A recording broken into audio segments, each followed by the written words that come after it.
Kalau Umarah bin Ruwaibah ada pada hari ini dan dia kata kepada kita, semoga Allah memburukkan tangan-tangan tuan-tuan yang mengangkat tangan dan mengaminkan doa ketika imam membaca khutbah, membaca doa di atas mimbar, tentu kita akan kata kepada sahabat Nabi sallallahu alaihi wasallam yang mulia ni, hang ni Wahabi.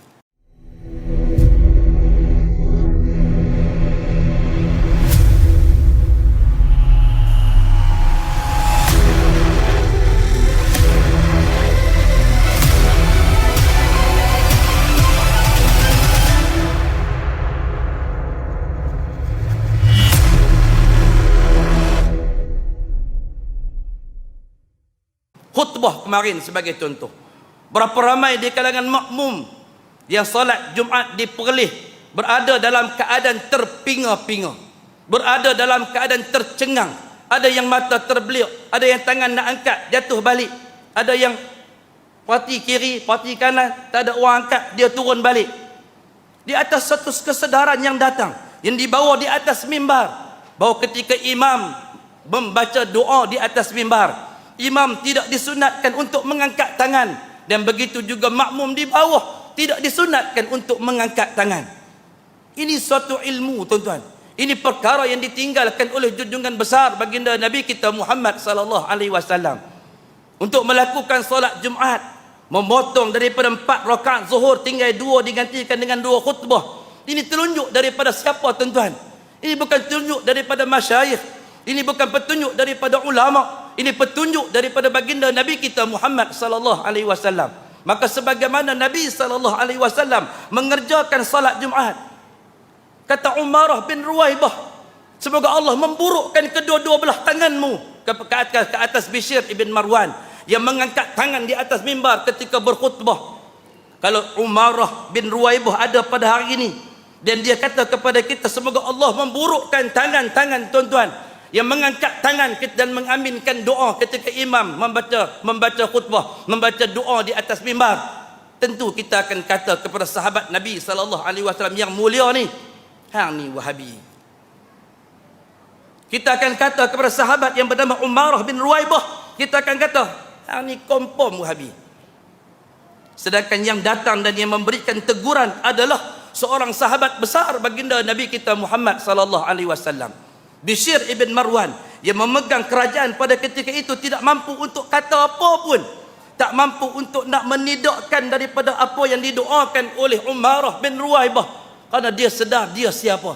Yang menegurnya siapa? Yang menegurnya adalah seorang sahabat yang menatap wajah Nabinya Muhammad sallallahu alaihi wasallam, yang beriman dengan Nabinya Muhammad sallallahu alaihi wasallam secara jaga, secara nyata, melihat segala bentuk perbuatan yang dilakukan oleh kekasihnya Muhammad sallallahu alaihi wasallam.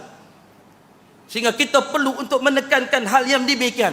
Yang sunnah jelas ianya sunnah, yang mukhalafatus sunnah, yang bercanggah daripada apa yang ditinggalkan oleh Nabi sallallahu alaihi wasallam, tinggalkanlah wahai hadirin hadirat yang dimuliakan oleh Allah Subhanahu wa taala. Ada yang saya tengok kemarin tu dah tak angkat tangan, duduk di bawah.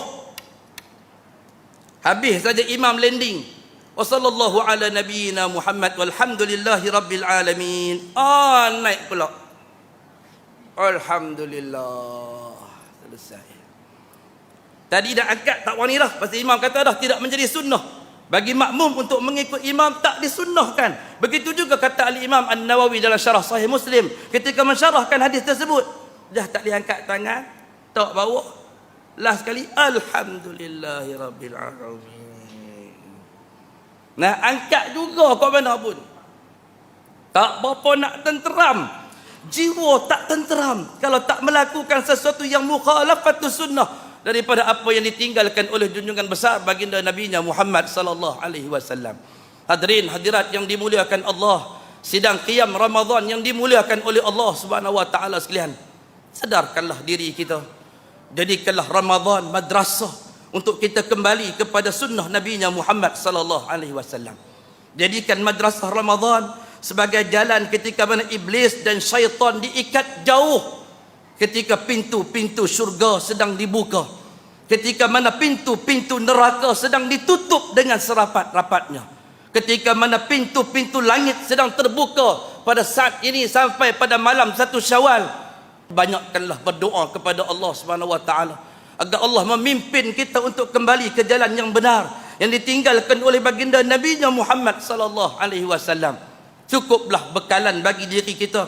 Cukuplah kita menyahut seruan Nabi sallallahu alaihi wasallam yang telah pun memberikan jaminan sebagaimana yang diriwayatkan oleh Al-Imam Al-Bukhari dalam sahihnya, kullu ummati yadkhulunal jannah.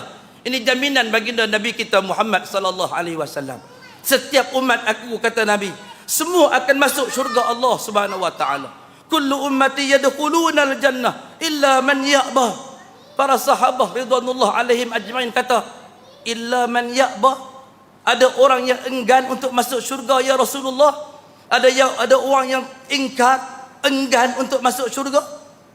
Qila wa man ya'ba ya Rasulullah? Para sahabat bertanya, siapakah orang yang enggan untuk masuk syurga daripada kalangan umatmu ya Rasulullah? Kata Nabi sallallahu alaihi wasallam, man ata'ani dakhalal jannah. Barang siapa yang mengikut dan mentaatiku, maka dia akan masuk syurga, kata Nabi sallallahu alaihi wasallam. Kalau Nabi tak angkat tangan, kita jangan angkat tangan. Kalau Nabi tak sapu muka, kita jangan sapu muka.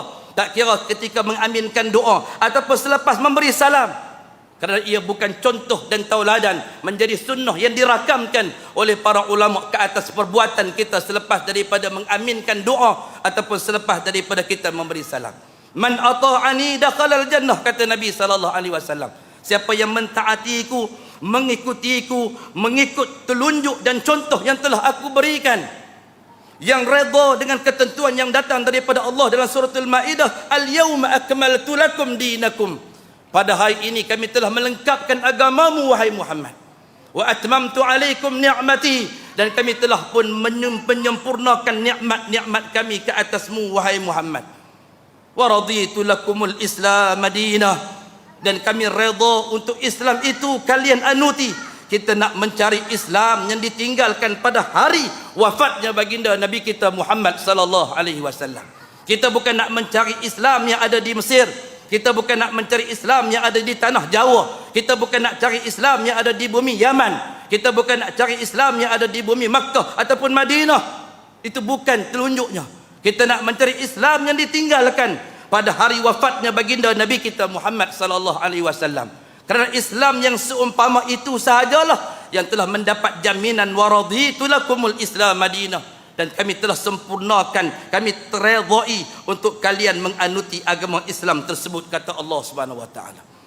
Kullu ummati yadkhulunal jannah illa man ya'ba. Qila wa man ya'ba ya Rasulullah? Man ata'ani dakhalal jannah, kata Nabi sallallahu alaihi wasallam.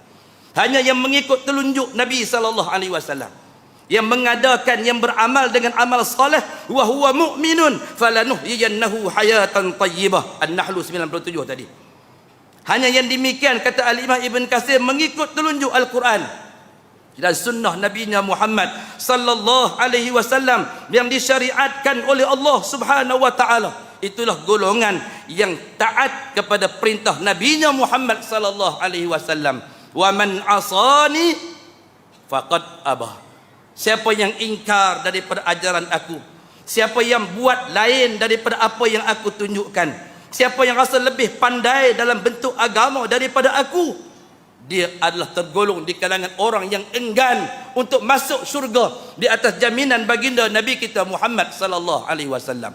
Hadirin hadirat yang dimuliakan, jadikanlah Ramadan sebagai titik dan juga jambatan untuk kita kembali kepada sunnah Nabi Muhammad sallallahu alaihi wasallam. Jadikan Ramadan sebagai suatu titik permulaan untuk kita mengajak kawan rakan kita, sahabat-sahabat kita, untuk kita menghimpunkan sanak saudara kita, umat kita, saudara-saudara kita, rakan kenalan kita. Kita nak perbanyakkan mereka untuk mencintai dan mengikuti sunnah yang ditinggalkan oleh baginda Nabi Muhammad sallallahu alaihi wasallam. Kita nak himpunkan sebanyak mana mungkin manusia yang kita kenal ataupun yang kita tidak kenal di hadapan telaga Kausar baginda Nabi Muhammad sallallahu alaihi wasallam. Kita boleh berjalan beramai-ramai untuk sampai di hadapan telaga Kausar Nabi sallallahu alaihi wasallam, dan nak sampai ke telaga Kausar itu kita tak ditahan oleh para malaikat. Yang dinyatakan dalam sebahagian hadis sahih baginda Nabi kita Muhammad sallallahu alaihi wasallam, malaikat kata, mereka bukan daripada kalangan umatmu wahai Muhammad. Nabi kata, mereka umat aku. Malaikat kata, bukan, setelah kamu mati, mereka telah mengerjakan sesuatu yang tidak kamu kerjakan. Mereka dihalang pada hari ini untuk mendekati telagamu ya Rasulullah sallallahu alaihi wasallam, wal iyaz billah. Kita tak mau. Kita tergolong di kalangan manusia yang ditahan oleh para malaikat Allah Subhanahu wa taala untuk tidak mampu menghampiri telaga Kausar baginda Nabi kita Muhammad sallallahu alaihi wasallam, yang akan dicedok sendiri airnya, yang akan diberi minum sendiri oleh baginda Nabi kita Muhammad sallallahu alaihi wasallam. Siapa yang minum air daripada telaga Kausar Nabi sallallahu alaihi wasallam, dia tidak akan dahaga untuk selama-lamanya, kata baginda Nabi kita Muhammad sallallahu alaihi wasallam. Hadirin hadirat yang dimuliakan Allah Azza wa Jal, mudah-mudahan Allah Subhanahu wa taala membuka pintu hati kita, membuka pintu pendengaran kita, mata kita untuk kita melihat kekuatan dan manhaj sunnah baginda Nabi-Nya Muhammad sallallahu alaihi wasallam. Kerana itu sahaja peninggalan yang ditinggalkan oleh baginda Nabi kita Muhammad sallallahu alaihi wasallam, lan tadillu min ba'di abada, dan kalian tidak akan tersesat untuk selama-lamanya.